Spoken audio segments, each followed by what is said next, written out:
Hello friends, welcome to my channel. मेरा नाम है धीरज और आज हम सॉइल मैकेनिक्स के ऑब्जेक्टिव को रिवीजन करने वाले हैं। ठीक है। और टोटल इस आर.एस. खुरमी जे.के. गुप्ता के बुक में टोटल 270 ऑब्जेक्टिव है। ठीक है, वो हम अभी उसका रिवाइज करने वाले हैं। ठीक है, चलो हम वीडियो स्टार्ट करते हैं। तो यहाँ पे देखो कि सबसे फर्स्ट क्वेश्चन है आपका कि the term soil mechanics was coined by doctor Karl Terzaghi. ठीक है, तो दैट इज़ अ ट्रू। ठीक है, जो ट्रू यानी जो सॉइल मैकेनिक्स जो वो कॉइन किया था बाय डॉक्टर कार्ल टेरज़ागी ने। ठीक है, the soil transported by running water is called as alluvial soil. जो सॉइल ट्रांसपोर्ट की जाती है बाय वाटर के रनिंग से, यानी जो पानी के बहाव से जो सॉइल क्या होती है, बहती है, उसको हम बोलते हैं एलुवियल सॉइल। देन नेक्स्ट है आपका कि the soil transported by wind is called as aeolian soil. ठीक है, यानी जो सॉइल ट्रांसपोर्ट की जाती है विंड के द्वारा, जो सॉइल विंड से क्या होती है, बहती है, उसको हम बोलते हैं aeolian soil. Then the lacustrine soil are दो soil which are the deposited at the bottom of the lakes. ठीक है, ये जो लैक्विस्ट्राइन जो सॉइल होती है वो क्या होती है, डिपॉजिट होती है बॉटम ऑफ द लेक्स। ठीक है, देन है आपका कि ग्लेशियल सॉइल आर दो soil which none of this. ठीक है, इसमें से कोई भी नहीं है। Then for engineering purpose soil is defined as. ठीक है, तो इंजीनियरिंग पर्पस के लिए जो हमको सॉइल की डेफिनेशन बताना है तो वो डेफिनेशन कौन सी रहेगी, तो यहाँ पे देखो कि a natural aggregate of the mineral grains loose और moderately cohesive inorganic and organic in nature that is also called as the soil. ठीक है, तो सॉइल की डेफिनेशन आप क्या बोलोगे कि ऐसे एक natural aggregate of mineral grains loose और मॉडरेटली कोहेसिव होती है, इनऑर्गेनिक होती है या ऑर्गेनिक नेचर की होती है, उसको हम बोलेंगे सॉइल। ठीक है, देन नेक्स्ट क्वेश्चन है आपका कि अकॉर्डिंग टू जियोलॉजिस्ट। ठीक है, according to geologist the soil is defined as the disintegrated rock that is एग्री। जब हम जियोलॉजी के से हम देखते यानी जियोलॉजिकल व्यू से, जियोलॉजी जो सब्जेक्ट होता है उस व्यू से हम डेफिनेशन बनाएंगे तो कैसी बनेगी कि डिस्टिंग्रेटेड द रॉक। ठीक है, then by an agriculturist soil is defined as. ठीक है, जब हम एग्रीकल्चरिस्ट के व्यू से सॉइल की डेफिनेशन बनाएंगे तो कैसी बनेगी, the loose mantle at the surface of the earth which favourite the growth of the plant. ठीक है, then which one of the following soil is transported by wind. कौन सी सॉइल ऐसी कि जो विंड से क्या होती है, बहती है, उसको हम बोलेंगे लूज सॉइल। ठीक है, लूज सॉइल। ठीक है, इंपॉर्टेंट है लूज सॉइल। ठीक है, देन तालूस। ठीक है, the talus is a soil transported by the glacial water. ठीक है, ऐसी जो तालूस जो सॉइल होती है वो ट्रांसपोर्ट की जाती है by glacial water, it is a wrong. ठीक है, वो ट्रांसपोर्ट नहीं होती। Then soil is derive from the igneous rocks. ठीक है, देखो कि इग्नियस रॉक है, सेडिमेंट्री रॉक है, मेटामॉर्फिक रॉक है, यानी कौन सी रॉक से क्या होती है वो डिराइव होती है, वो सॉइल क्या होती है, बनती है। इग्नियस रॉक से बनती है, मेटामॉर्फिक रॉक से बनती है और सेडिमेंट्री रॉक से भी बनती है। That is also called as the, यहाँ पे आपका आंसर होगा एनी वन ऑफ दिस। ठीक है, देन है chemical weathering of a soil is cause due to the. ठीक है, जो केमिकल वेदरिंग होता है सॉइल का is cause due to the, यहाँ पे दिया है कि ऑक्सीडेशन से होता है, हाइड्रेशन से भी होता है और कार्बोनेशन एंड लीचिंग से भी होता है। This as the chemical weathering. ठीक है, देन है कि the soil is transported by the glaciers either by ice of the water is called as a drift. उसको हम बोलते हैं ड्रिफ्ट बोलते हैं। ठीक है, ठीक है, उसको हम बोलते हैं ड्रिफ्ट। देन यानी कि आपका mechanical weathering of soil is cause by the periodical temperature changes, splitting action of the flowing water, splitting action of the ice. ठीक है, आपका आंसर होगा यहाँ पे ऑल दी अबोव। देन है when the soil are carried away by the force of the gravity they are known as the transported soil. ऐसी soil जो क्या होती है, कैरिड अवे होती है by the force of the gravity, उसको हम बोलते हैं ट्रांसपोर्टेड सॉइल। ठीक है, then residual soil are the sand silt and clay, this are the residual soil. ये आपको पता होना चाहिए, ये भी इम्पोर्टेंट है, ठीक है। देन नेक्स्ट आपका क्वेश्चन है, ऑब्जेक्टिव क्वेश्चन है कि हाँ यहाँ पे दिया है कि a civil engineer is a concern mainly with 10 to 15 metre top mantle of the soil in dealing with the small and medium sizes project, ठीक है। देन यहाँ पे दिया कि cohesionless soil are the sands. मैंने आपको पिछले लेक्चर में बताया था कि कोहेजनलेस सॉइल क्या होता है, जिसमें कोहेजन क्या होता है, जीरो होता है, वो होता है कोहेजनलेस सॉइल, जिसमें force of the attraction particles में बिल्कुल ही नहीं रहते, उसको हम बोलते हैं कोहेजनलेस सॉइल, ठीक है। द मैक्सिमम, नेक्स्ट आपका the maximum size of the grains of silt is about, जो मैक्सिमम साइज जो होता है सिल्ट का वो क्या होना चाहिए, 0.06 mm होना चाहिए। देन है आपका सिल्ट क्या होता है कि silt is a fine grain soil with a little और नो प्लास्टिसिटी, ठीक है। देन है ब्लैक कॉटन सॉइल, तो ब्लैक कॉटन सॉइल क्या होता है, इनऑर्गेनिक नेचर की होती है, ठीक है। उसमें क्या होता है कि कंटेन होते हैं large percent of the clay minerals के ज़्यादा कंटेंट्स होते हैं। और लास्ट आपका एग्जिबिट द हाई कॉम्प्रेसिबिलिटी होती है, किसमें होती है, ब्लैक कॉटन सॉइल में। इसका आंसर होगा ऑल दी अबो। देन हम नेक्स्ट देखेंगे कि black cotton soil are the expensive soil, ठीक है।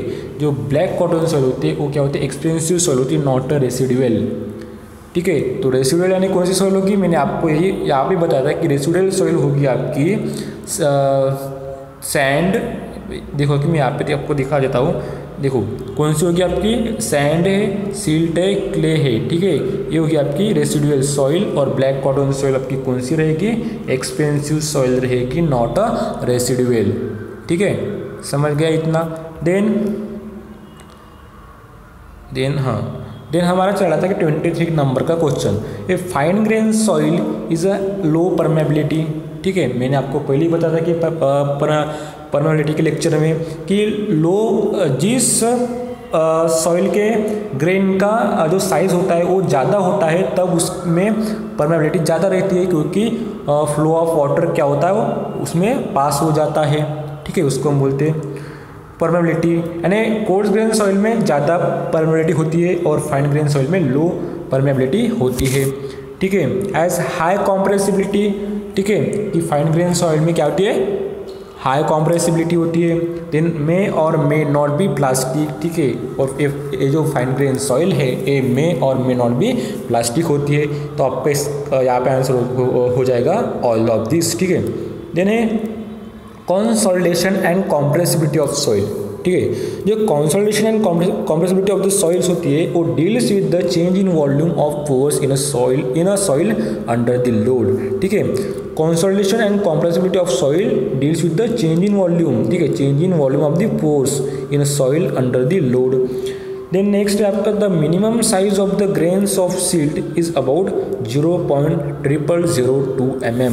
ये आपको ध्यान में रखना है कि जो मिनिमम साइज होता है सिल्ट का वो होता है 0.0002 mm। और यहाँ पे आपको मैक्सिमम साइज भी दिया था, यहाँ पे सिल्ट का यहाँ पे मैक्सिमम साइज आपको रखना है याद 0.06 mm और मिनिमम साइज कितना होगा यहाँ सिल्ट का 0.0002 mm, ठीक है, mm।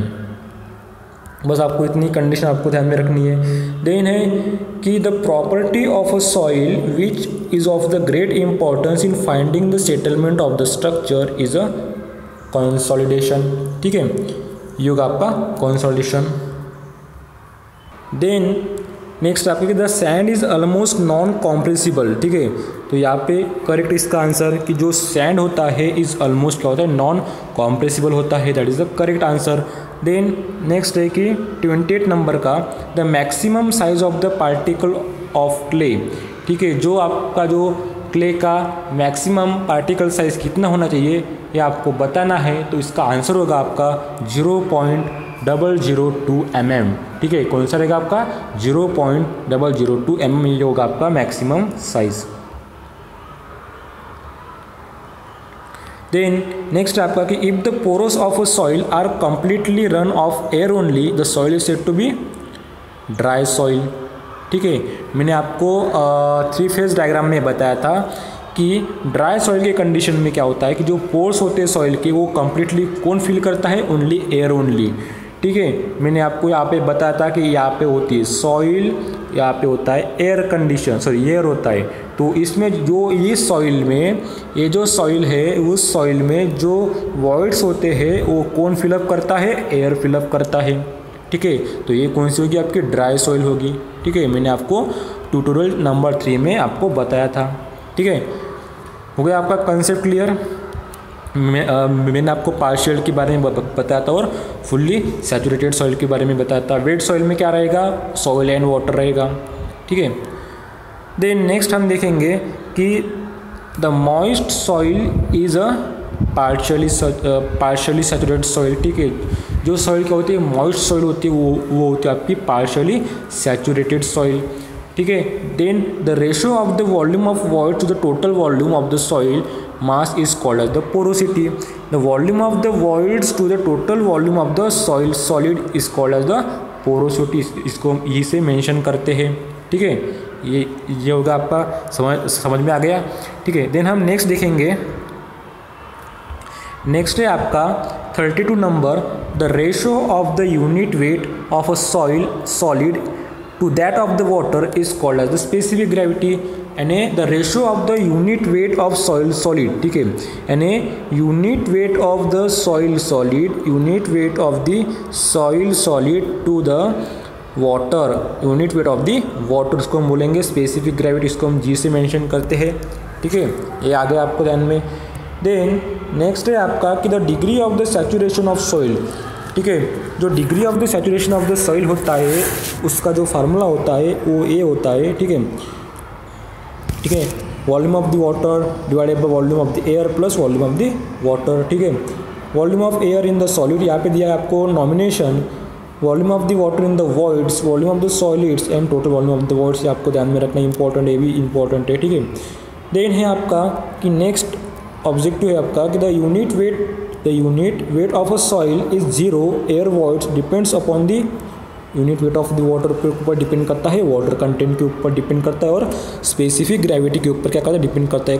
कौन unit weight of soil at 0 air voids. ठीक है, देन है नेक्स्ट आपका कि if W is the total weight of the soil mass, WS is the weight of the solids, the water content is equal to, तो water content आपका क्या हो जाएगा कि total weight of soil divided by weight of the solids -1 होगा आपका। ये आपको इंपॉर्टेंट ध्यान में रखना है, फार्मूला काफ़ी इंपॉर्टेंट है कि if W is the total weight of the soil mass and WS is the weight of the solids, then water content is equal to, आपका आंसर हो जाएगा। ठीक है,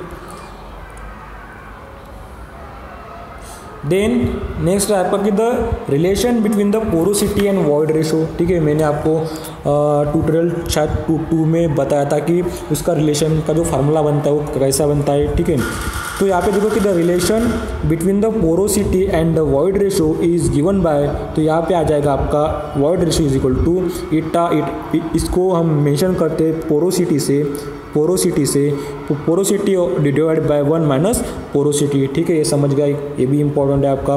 the relation between the void ratio and degree of the saturation, water content and the specific gravity of solid is given bye, ये भी बहुत ही important है आपका ऑब्जेक्टिव है यहाँ पे।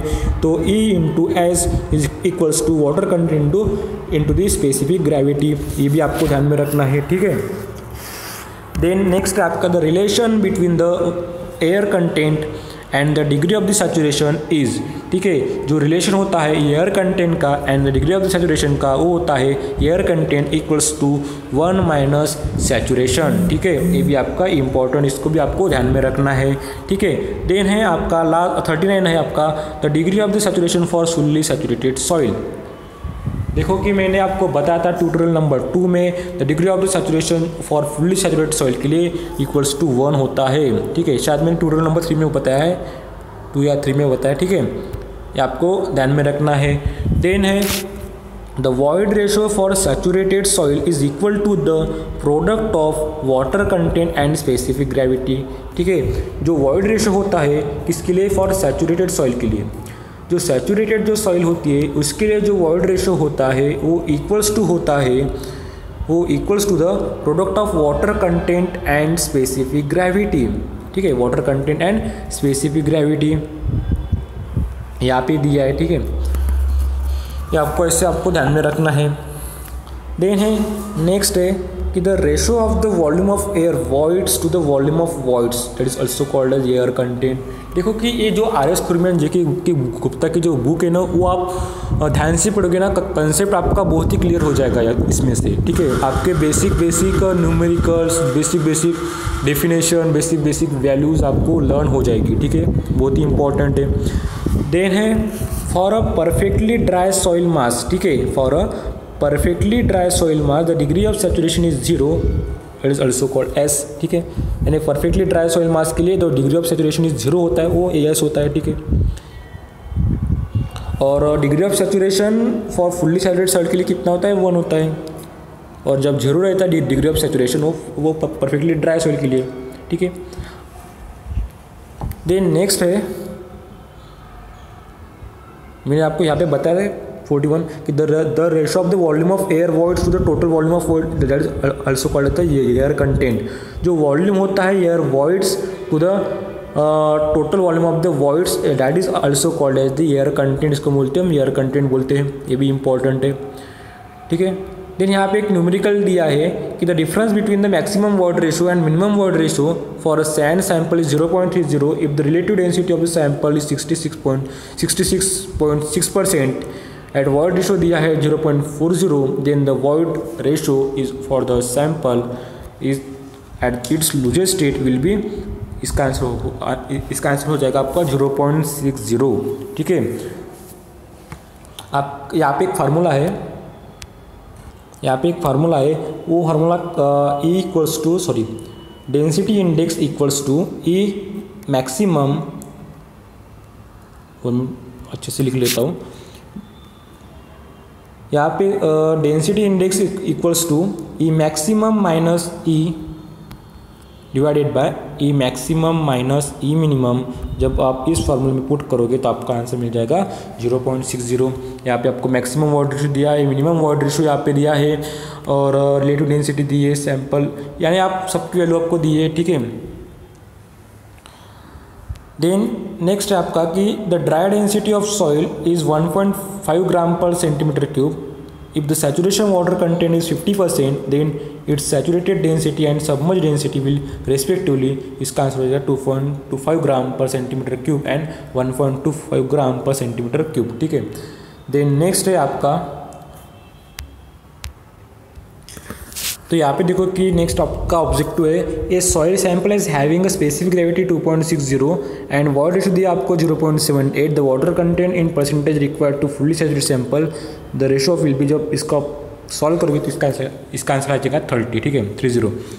The specific gravity of a soil is the ratio of unit weight of soil solids to that of the water at a temperature of the 27 degree Celsius. Important है। ठीक है, जो स्पेसिफिक ग्रेविटी होती है soil की is the ratio of the unit weight of soil solid to the water at a temperature of the 27 degree Celsius के ऊपर उसका टेम्परेचर होता है। देन है ये ड्राई सॉइल सैंपल वेटिंग दिया है 100 gram, has volume of 60 ml and specific gravity आपको 2.5, जो उसका वॉइड रेशो होता है वो तो आ जाएगा आपका आंसर 0.5। ठीक है, for a given soil mass the void ratio is 0.60, the water content is 18%, the specific gravity will be the of the 2.6, the degree of saturation of the soil is 78%। degree of saturation का formula use करके आप इसको निकाल सकते हो।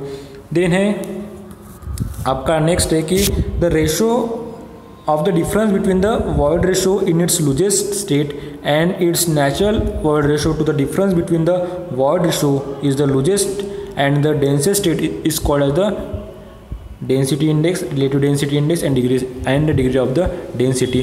यहाँ पे देखो कि आप अच्छे से इसको पढ़ लीजिए कि द रेशो होता है to the difference between the void ratio in its lowest state and its natural void ratio to its difference between the void ratio is the lowest and densest state, that is also called the density index, relative density index or degree of the density। Then next है आपका कि the submerge और beyond unit weight of soil is equal to difference of unit weight of the saturated soil and the unit weight of the water. ठीक है, then next है आपका कि the water content is the ratio of the weight of water to the weight of solid. ठीक है, जब weight of water होता है weight of water to the weight of solid होता है, तब वो क्या होता है, water content होता है. ठीक है, as the void ratio of soil is defined as the ratio of the total volume of void to the total volume of the soil solid. ठीक है, ये होगा आपका आंसर. ठीक है, वो void ratio यानी कि क्या होता है कि total volume of void to the total volume of void to the volume of the soil solids. ठीक है, देन है कि the water content ratio of a soil is defined as the ratio of the weight of water to the weight of water to the weight of the soil solid. ठीक है, ये हो गया आपका वाटर कंटेंट. ठीक है, then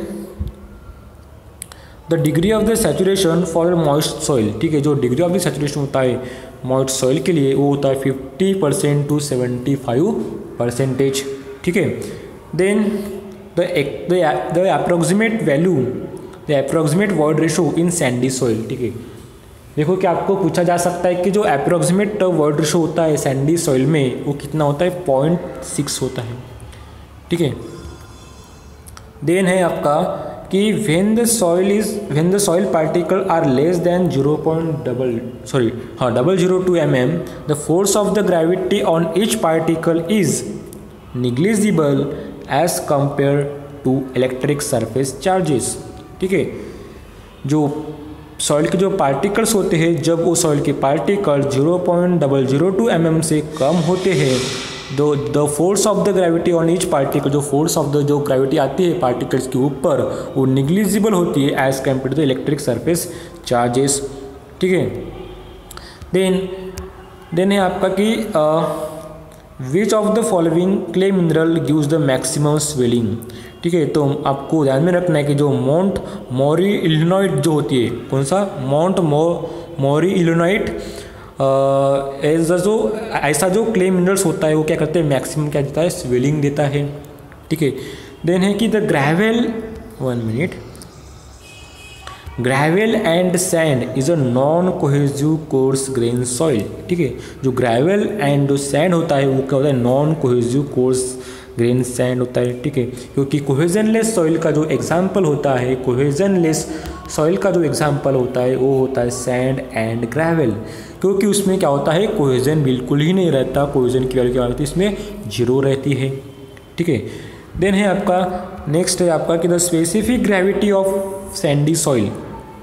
जो Sandy soil के लिए स्पेसिफिक ग्रेविटी होती है वो होती है 2.7. आपको ध्यान में रखना है, मोस्ट इंपॉर्टेंट है, इसको नोट डाउन कर लीजिए या उसको मार्क कर लीजिए कि द स्पेसिफिक ग्रेविटी जो होती है सैंडी सॉइल की वो होती है 2.7.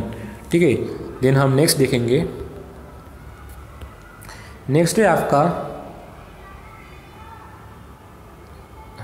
विच ऑफ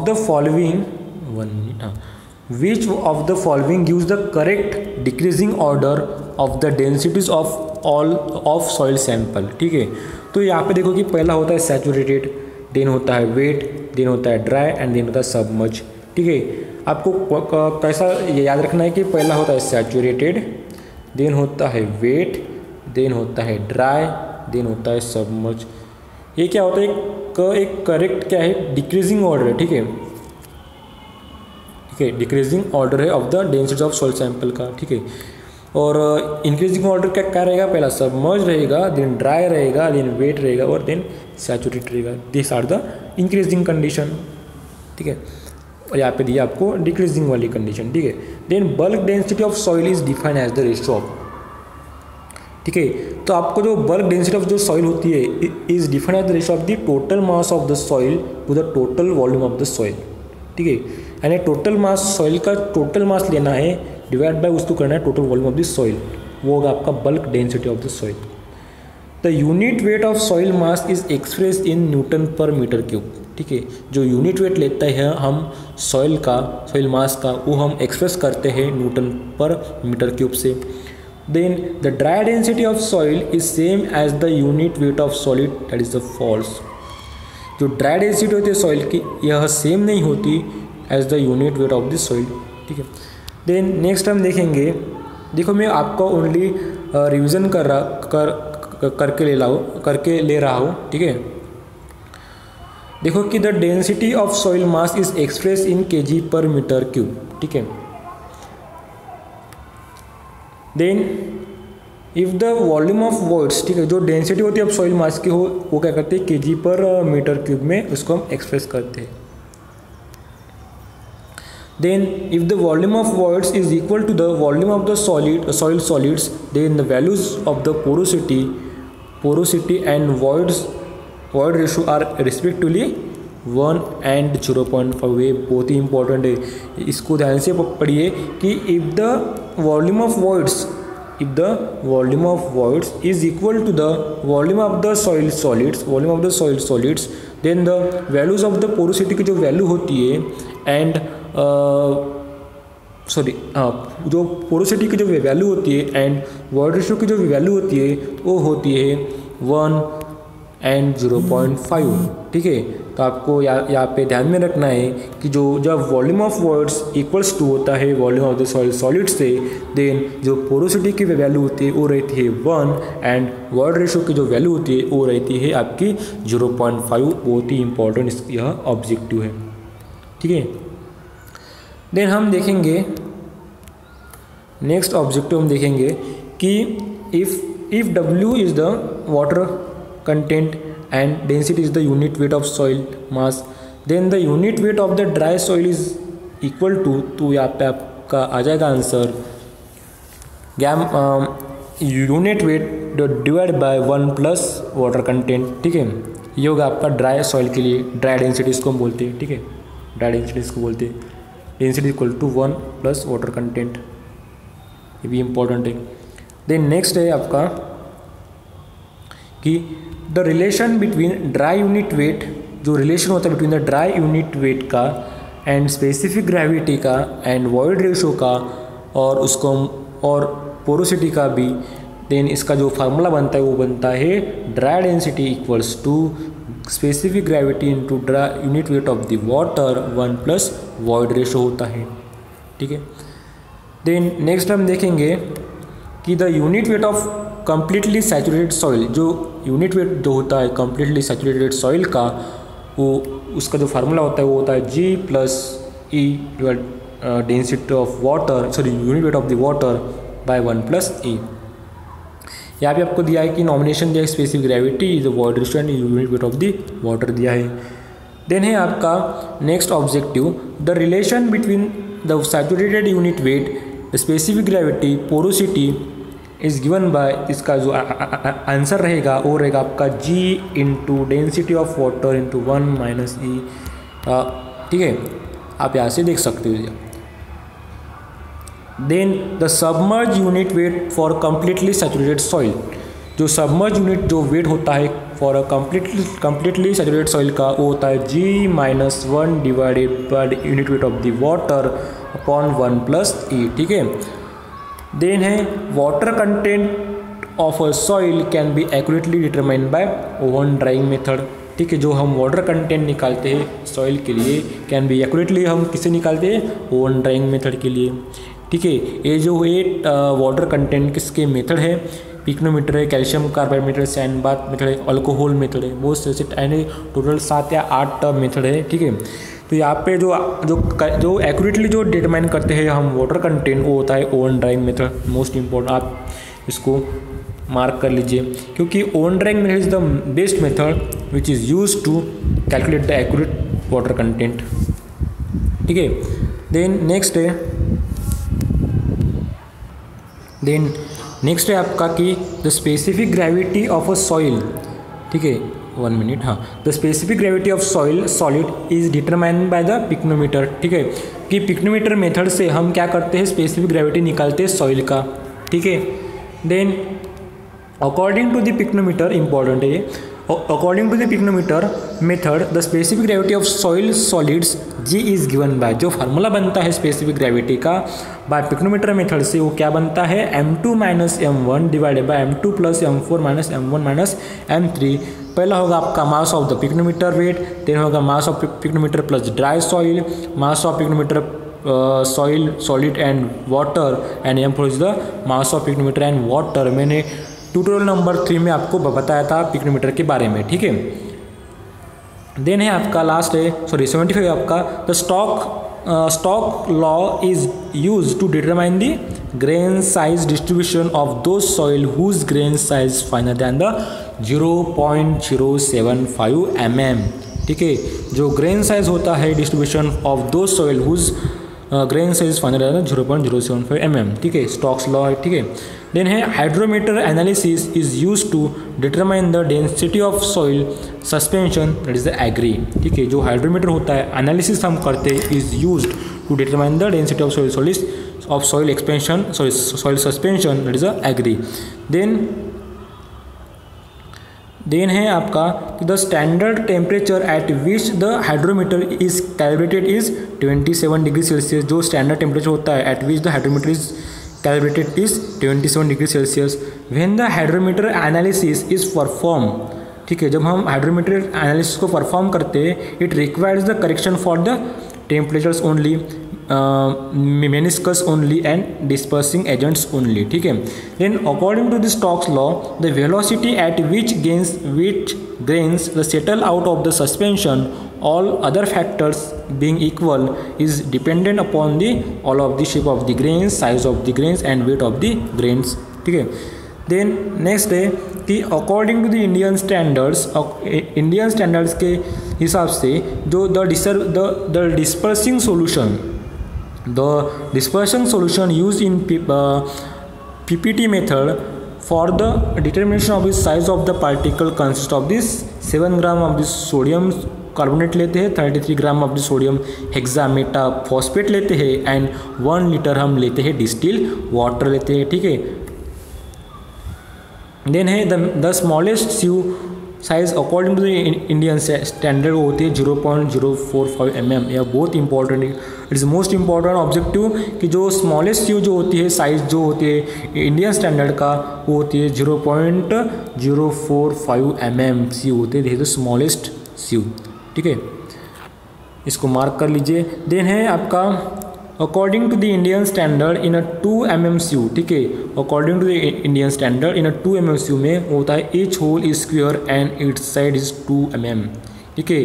जो इंडियन स्टैंडर्ड का जो सीव है इन अ 2 mm सीव में जो होल जो होता है वो होता है स्क्वायर का, और जो साइड में इसका जो डायमेंशन रहता है वो रहता है 2 mm का, ठीक है। Then sieving is not practicable for grain size smaller than about 0.075 mm, ठीक है, कि sieving is not practicable for grain size smaller than about 0.075 mm, ठीक है। चलो हम नेक्स्ट ऑब्जेक्टिव देखते हैं। देन यहाँ पे देखो कि आपका नेक्स्ट ऑब्जेक्टिव है कि the effective size of a soil, ठीक है, जो effective size of the size जो होता है सॉइल का वो होता है डिटेन, ठीक है।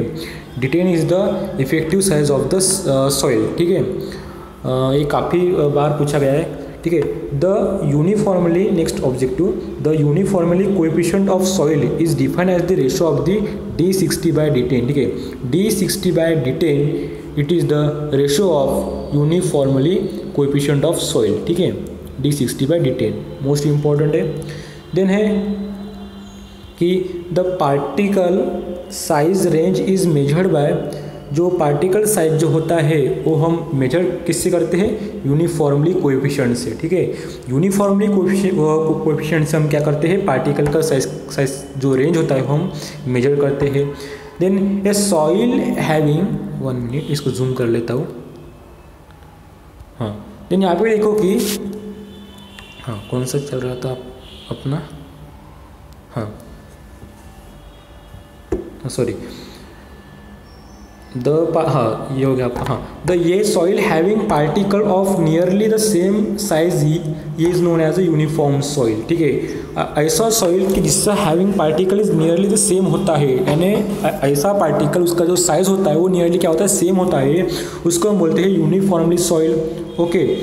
देन है a soil having a uniformly coefficient more than 10, ठीक है, ऐसा सॉइल कि जिसका यूनिफॉर्मली कोएफिशिएंट की जो वैल्यू होती है वो मोर देन 10 जब रहती है उसको हम कहते हैं वेल ग्रेडेड सॉइल। ये बात आपको ध्यान में रखनी है, मोस्ट इंपॉर्टेंट है कि द कोएफिशिएंट ऑफ जो यूनिफॉर्मली कोएफिशिएंट होती है वो more than 10, that is also called as well graded soil. Then the uniformly coefficient for uniformly graded soil is nearly unity जब रहती है, ठीक है, यानी जब uniformity coefficient for uniformly graded soil is nearly equal to 1 होता है, ठीक है। देन है कि Stokes law is applicable to particles up to 0.0002 mm effective diameter, ठीक है, जो स्टोक्स लॉ होता है वो अप्लीकेबल होता है to particles up to the 0.0002 mm, ठीक है। देन आपका नेक्स्ट ऑब्जेक्टिव है sieve analysis is done if all the particles do not pass through the squaring opening 0.075 mm, that is the correct। जो sieve एनालिसिस हम करते हैं all particles के लिए और जो पास नहीं होता स्क्वायर में से, उसका स्क्वायर का साइज दिया है यहाँ पे 0.075 mm, ठीक है, दैट इज द करेक्ट।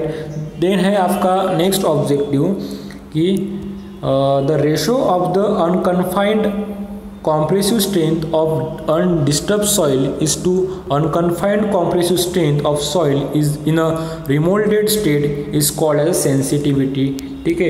ये भी इम्पॉर्टेंट है कि जो the ratio of the unconfined compressive strength of undisturbed soil to the unconfined compressive strength of soil in a remolded state, that is also called as sensitivity, ठीक है। Then the property of a soil which enables to regain its strength, ठीक है, ऐसी एक soil की जो property होती है वो क्या करती है, इनेबल्स करती है to regain its strength lost on remoulding in a short time without change of moisture content is called as a thixotropy, ठीक है। देन नेक्स्ट है आपका कि the unconfined compressive strength of very soft clay, that is a 10 to 25 kilonewton per meter square, that is the most important objective।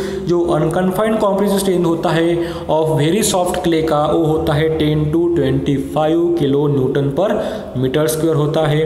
Then next है आपका the unconfined compressive strength of a hard clay is वो होता है above the 400 kilonewton per meter square, ठीक है।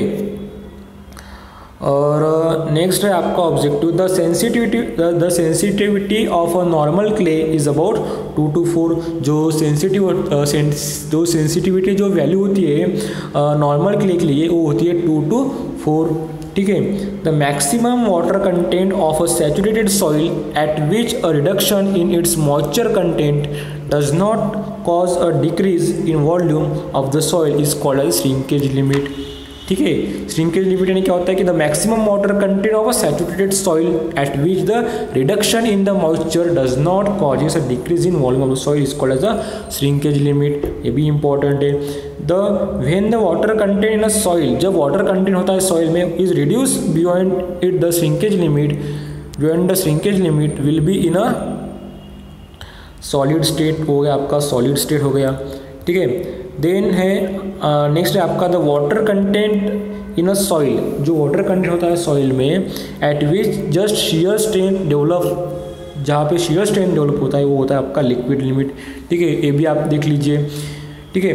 Most important है liquid limit क्या नहीं, क्या यहाँ पे दिया कि the water content in a soil, जो वाटर कंटेंट होता है सॉइल में at just shear strength develop is called as a liquid limit. Then है आपका plastic limit, the plastic limit of a soil is defined as the, जो plastic limit होता है सॉइल का वो defined as the minimum amount of water content which makes the soil to be rolled into 3 mm in threads, that is also called the plastic limit. ऐसा हम thread बनाते हैं उसका 3 mm का डायामीटर होना चाहिए और थ्रेड बनाते बनाते जिस पॉइंट से वो ब्रेक होता है वो होता है उसकी प्लास्टिक लिमिट, ठीक है। देन नेक्स्ट हम देखेंगे, देन यहाँ पे आपका नेक्स्ट ऑब्जेक्टिव है कि the consistency index is given bye, ठीक है। जो कंसिस्टेंसी इंडेक्स का जो फार्मूला होता है वो होता है liquid limit minus water content divided by plasticity index, is the most important formula. आप इसको मार्क कर लीजिए, ठीक है। Then the consistency index is also known as the relative consistency, ठीक है। जो कंसिस्टेंसी होते हैं उसको हम क्या बोलते हैं, रिलेटिव कंसिस्टेंसी बोलते हैं, that is a true. Then the liquidity index in a percentage is given by, उसका फार्मूला होता है, जो लिक्विडिटी इंडेक्स का जो फार्मूला होता है वो होता है water content minus plastic limit divide by plasticity index, ठीक है। Then when the consistency index is zero, जब क्या होता है कि कंसिस्टेंसी इंडेक्स जब जीरो होता है, then the soil is at its liquids limit, ठीक है। जब कंसिस्टेंसी इंडेक्स क्या होता है, जीरो होता है। देखो कि आपको ये पता होना चाहिए, मोस्ट इंपॉर्टेंट है कि जब कंसिस्टेंसी इंडेक्स क्या होता है, जीरो होता है, then the soil is a liquid limit। then a soil in a semi solid state, जब soil क्या होती है semi solid state में रहती है, if the consistency index is more than the unity होता है, ठीक है। यहाँ पे आप ये बात ध्यान में रख लीजिए कि a soil in a semi solid state, जब सॉइल क्या होती है सेमी सॉलिड में स्टेट में रहती है, तब कंसिस्टेंसी इंडेक्स क्या होता है, मोर देन यूनिटी होता है। Then a soil which consistency equal to 1 होता है, जब ये soil with consistency equal to 1 होता है, that is also called the plastic limit होता है, ठीक है। एक बहुत ही इंपॉर्टेंट टर्म्स यहाँ पे दिया है इस बुक में, आप प्लीज़ उसे मार्क कर लीजिए, उसको ध्यान में रख लीजिए, ठीक है। आप इसका जो रिवीजन आपका होना चाहिए वो कम से कम 5 बार तो भी होना चाहिए, क्योंकि आप तभी आप उसको याद रख सकोगे, ठीक है। देन है आपका नेक्स्ट ऑब्जेक्टिव कि toughness index is the ratio of, ठीक है। Toughness index is the ratio of the plasticity index and flow index. Plasticity index and flow index इसको बोलते हैं टफनेस इंडेक्स, ठीक है, इसका ratio. Then a sample of solid liquid limit दिया 45% दिया, लिक्विड लिमिट दिया एंड इसका श्रिंकेज लिमिट दिया है, आपको नेचुरल वाटर कंटेंट दिया है, तो आपको कंसिस्टेंसी इंडेक्स निकालने को कहा है, तो कंसिस्टेंसी इंडेक्स का फार्मूला आपको लगाना है, ठीक है। देन आप इसको सॉल्व करोगे तो इसका आंसर आएगा 15/20। Then the shear strength of a soil in the plastic limit, जो शियर स्ट्रेंथ होता है सॉइल का इन अ प्लास्टिक लिमिट में, तो क्या होता है वो हायर होता है then that in the liquid limit, ठीक है। जो शियर स्ट्रेंथ होता है सॉइल का, ठीक है, in the plastic limit is higher than the liquid limit, ठीक है। देन नेक्स्ट है कि the liquid limit exist in, ठीक है, the liquid limit exist in clays, ठीक है। Then the plastic limit exist in clay, ठीक है। लिक्विड लिमिट एग्जिस्ट करता है क्लेज में और प्लास्टिक लिमिट भी एग्जिस्ट करता है क्ले में। Then the liquid limit minus plastic limit is term as the plasticity index, ठीक है। प्लास्टिसिटी इंडेक्स यानी the liquid limit minus plastic limit, that is also called as the plasticity index, ठीक है। Then when the plastic limit is equal to 1, sorry, when the plastic limit is equal to, when the plastic limit is equal to or greater than the liquid limit or greater than the liquid limit, then the plasticity index क्या होता है, 0 होता है। ये आपको बात ध्यान में रखनी है कि जब प्लास्टिक लिमिट जब इक्वल टू होता है और उन्होंने बोला है जब ग्रेटर होता है तब जो प्लास्टिसिटी इंडेक्स की जो वैल्यू होती है तब 0 रहती है, ठीक है, यहाँ पे बोला है, ठीक है। The shrinkage index is equal to, ठीक है, जो द श्रिंकेज इंडेक्स यानी क्या होता है कि द श्रिंकेज इंडेक्स यानी होता है liquid limit minus shrinkage limit, ठीक है। Liquid limit minus shrinkage limit वो होता है आपका श्रिंकेज इंडेक्स, ठीक है। देन नेक्स्ट है आपका the flow index in a soil, ठीक है। जो फ्लो इंडेक्स होता है सॉइल में वो क्या इंडिकेट्स करता है, shear strength variation with water content, ठीक है। द फ्लो इंडेक्स जो होता है सॉइल में वो क्या इंडिकेट करता है, shear strength variation with water content. Then next है आपका the moisture content of a clay soil, ठीक है। जो मॉइस्चर कंटेंट होता है क्ले सॉइल का इज ग्रेजुअली डिक्रीज, वो क्या हो गया, ग्रेजुअली क्या हो गया, डिक्रीज हो गया फ्रॉम अ लार्ज वैल्यू से। The correct sequence of the occurrence of the limits will be, वो होता है आपका पहला आता है लिक्विड लिमिट, देन आता है प्लास्टिक लिमिट, देन आता है श्रिंकेज लिमिट, ठीक है, ठीक है, समझ गया।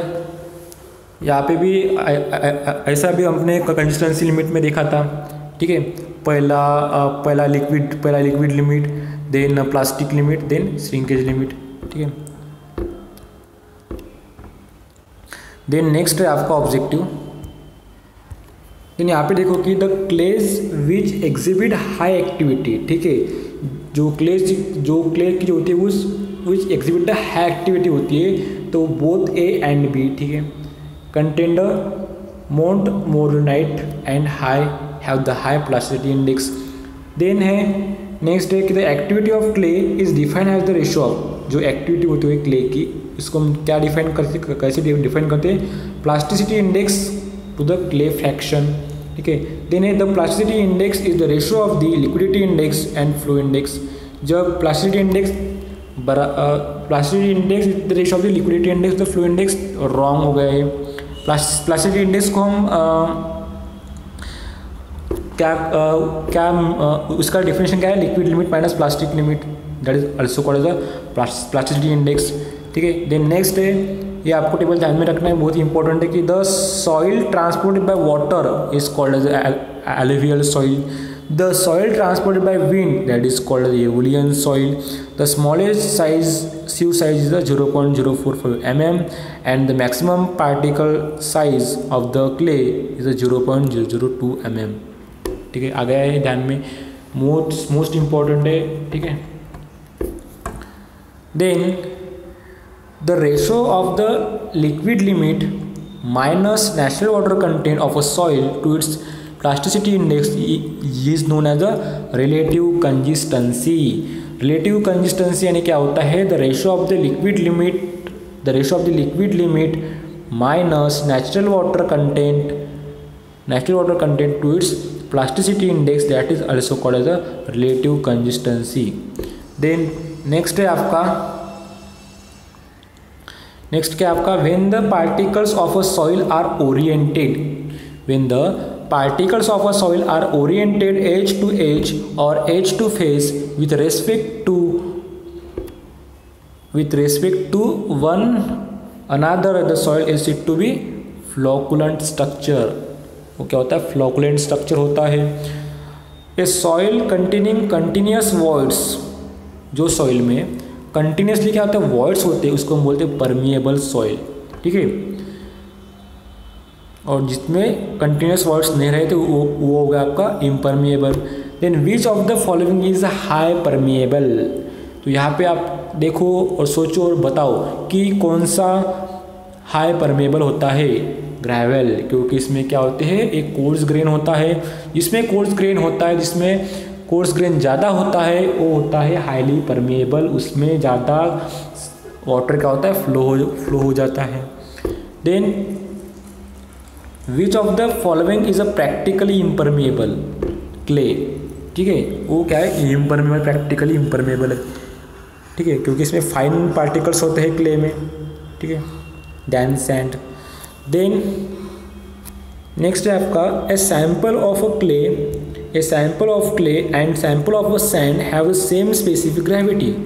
उसने क्या बोला कि क्ले का सैंपल और सैंड का सैंपल कि जिसकी सेम ग्रेविटी है एंड वॉइड रेशो भी सेम है, their permeabilities will differ because the size range of their voids will be different, ठीक है, आ गया समझ में।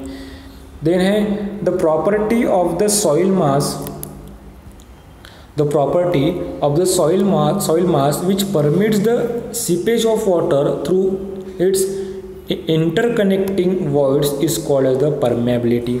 बराबर है कि परमेबिलिटी क्या एक ऐसा प्रॉपर्टी है सॉइल का, सबसे पहले इम्पोर्टेंट, ठीक है, एक प्रॉपर्टी है सॉइल का, वो क्या कर रही है, परमिट कर रही है वाटर को, वो सीपेज कर रही है वाटर को through the interconnecting voids, soil के वॉइड्स में से, उसको बोलते परमेबिलिटी।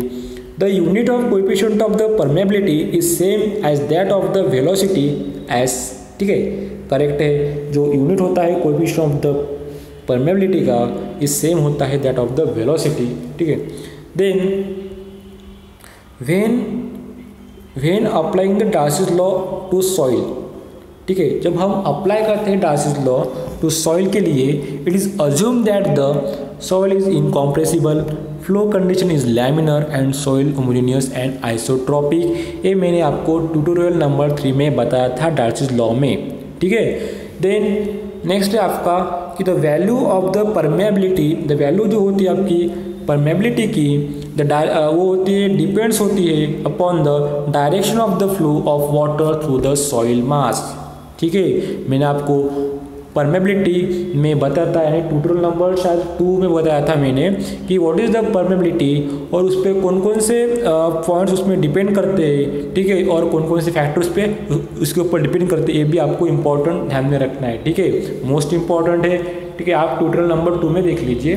ठीक है, the value of the permeability वो डिपेंड करती है the direction of the flow of water through the soil मास, कि वो किस डायरेक्शन में फ्लो हो रहा है वाटर। ठीक है, सॉइल मास में। ठीक है वो, ठीक है। देन नेक्स्ट हम देखेंगे, नेक्स्ट ऑब्जेक्टिव है हमारा। देन यहाँ पे आप देखो कि नेक्स्ट आपका ऑब्जेक्टिव कि which of the following have an influence on the value of the permeability. तो यहाँ पे ग्रेन साइज है, वॉइड रेशियो है and degree of the saturation है। ठीक है, कि ये जो फॉलोइंग इन्फ्लुएंसेस है वो होता है on the value of the permeability, grain size, void ratio and degree of the saturation. मैंने आपको बताया था ट्यूटोरियल नंबर 2 में परमेबिलिटी के चैप्टर में। ठीक है, देन है if the direction of the flow of water is parallel to the planes of the stratification then the permeability is 2 to 30 times more than in the direction of the perpendicular to them, that is 2 to 30. ठीक है, the permeability of a given soil is directly proportional to the square of the average grain size. ठीक है, most important है एक ये objective, most important है कि the permeability of given soil जो सॉइल दी है उसकी जो परमेबिलिटी होती है वो डायरेक्टली प्रोपोर्शनल किससे होती है, square of the average grain size से। ठीक है, देन है the coefficient of the permeability of silt, जो कोएफिशिएंट ऑफ दी परमेबिलिटी होती है सॉइल की, सॉरी सिल्ट की, वो होती है less than that of the clay. ठीक है, देन है आपका the coefficient of the permeability increases with increase in the temperature. ठीक है, ये भी पॉइंट आपको ध्यान में रखना है कि जब कोएफिशिएंट ऑफ द परमेबिलिटी क्या होता है, बढ़ता है, तब उसकी क्या बढ़ती है, टेम्परेचर भी उसका बढ़ता है, इंक्रीज इन टेम्परेचर भी बढ़ता है। ठीक है, then the quantity of seepage of water in a soil medium is directly proportional to the coefficient of the permeability. जो सीपेज की जो क्वांटिटी होती है वाटर की जितनी क्वांटिटी ऑफ सीपेज हो रहा है सॉइल के मीडियम में, वो डायरेक्टली प्रोपोर्शनल किससे होता है, कोएफिशिएंट ऑफ द परमेबिलिटी से होता है। ठीक है, देन नेक्स्ट है आपका the average velocity of flow. ठीक है, जो एवरेज वेलोसिटी ऑफ फ्लो होता है that will take place through the total cross sectional area of soil under unit hydraulic gradient is called as the coefficient of the permeability. ठीक है, मैंने आपको coefficient of the permeability की definition भी बताई थी ट्यूटोरियल नंबर 2 में। The average velocity of the flow that will take place through the total cross sectional area of soil under the hydraulic gradient is called as the coefficient of the permeability होती है। Then the pressure exerted by the water. ठीक है, जो pressure ऐसा pressure वो exert कर रहा है by the water on the soil through which it percolate, this is known as the seepage pressure. Seepage pressure यानी कौन सा प्रेशर, प्रेशर ऐसा प्रेशर एक्सर्ट हो रहा है बाय वाटर के द्वारा ऑन द सॉइल के ऊपर, थ्रू विच इट्स परकोलेट, वो क्या होती है, वो परकोलेट होती है वाटर, उसको हम बोलते हैं सीपेज प्रेशर। ठीक है, आ गया समझ में। Then a flow line in a seepage through a soil medium is defined as the path of the particles of water through a saturated soil mass. ठीक है, ऐसी फ्लो लाइन, देखो मैंने आपको ट्यूटोरियल नंबर 3 में बताया था कि फ्लो लाइन क्या होती है। ठीक है, एक्सपोनेंशियल लाइन क्या होती है, फेरियाटिक लाइन क्या होती है, वो मैंने आपको सभी ट्यूटोरियल नंबर 3 में बताया, वो भी इंपॉर्टेंट है, कभी कभी उसके डायरेक्ट डेफिनेशन पूछे जाते हैं। ठीक है, तो a flow line in a seepage through a soil medium is defined as the path of the particles of water through the saturated in soil mass. ठीक है, देन नेक्स्ट है आपका मैंने आपको एक्सपोनेंशियल बताया था, वो लाइन है इक्विपोटेंशियल लाइन। ठीक है, जो हॉरिजॉन्टल जो लाइन पास होती है उसको बोलते हैं फ्लो लाइन, और जो इसको परपेंडिकुलर जो लाइन फ्लो होती है वो होती है आपकी इक्विपोटेंशियल लाइन। ठीक है, और वो क्या करती है, ग्रिड पैटर्न फॉर्म करती है। The equipotential line in a seepage through a soil medium is defined as the line connecting points of equal head of the water. ठीक है, the equipotential line in a seepage through soil medium is defined as the line connecting points of equal head of water. मैंने आपको tutorial number 3 में बताया था कि जो flow line होती है उसके परपेंडिकुलर में एक इक्विपोटेंशियल लाइन होती है और यहाँ पे ऐसे पीजोमीटर लगाए जाते हैं, क्योंकि वो क्या करते हैं, जब वाटर जब पास होता है तब इस पीजोमीटर में क्या होता है, वाटर क्या होता है, एंटर होता है और वो इक्वल हाइट क्या करते हैं, मेंशन करता है। तो वही यहाँ पे सेम दिया है कि जो इक्विपोटेंशियल लाइन होती है in a seepage through a soil mass medium is defined as the line connecting points of equal head of water. ठीक है, वो हम क्या करते हैं, एक ऐसी लाइन क्या करते हैं, प्लॉट करते हैं। ठीक है, देन नेक्स्ट है आपका the seepage pressure always acts in the direction of the flow बराबर है। ठीक है, जो सीपेज प्रेशर जो होता है वो क्या होता है, ऑलवेज एक्ट होता है in the direction of the flow. Then है आपका क्विक सैंड इज अ, ठीक है, तो देखो कि क्विक सैंड कंडीशन यानी क्या होता है। Quick sand is a condition in which the cohesionless soil losses all its strength because of upward flow of the water. ठीक है, वो होती है आपका क्विक सैंड। क्विक सैंड यानी क्या होता है कि क्विक सैंड एक ऐसा एक कंडीशन है कि जिसमें क्या होता है, कोहेजनलेस जो सॉइल होती है वो क्या करते हैं, लॉस करते हैं उसकी ऑल स्ट्रेंथ, क्योंकि अपवर्ड फ्लो आता है वाटर का, उसको हम बोलते हैं क्विक सैंड। ठीक है, आ गया ये समझ में, मोस्ट इंपॉर्टेंट है क्विक सैंड। ठीक है, देन हम नेक्स्ट देखेंगे। नेक्स्ट हमारा ऑब्जेक्टिव है 143 नंबर, टोटल इसमें 270 ऑब्जेक्टिव है। ठीक है, देखो कि the flow lines and equipotential lines are intersecting lines at 90 degree to each other. ठीक है, यानी जो फ्लो लाइन होता है और इक्विपोटेंशियल लाइन होता है वो क्या करता है, इंटरसेक्ट करता है एट 90 डिग्री के ऊपर। ठीक है,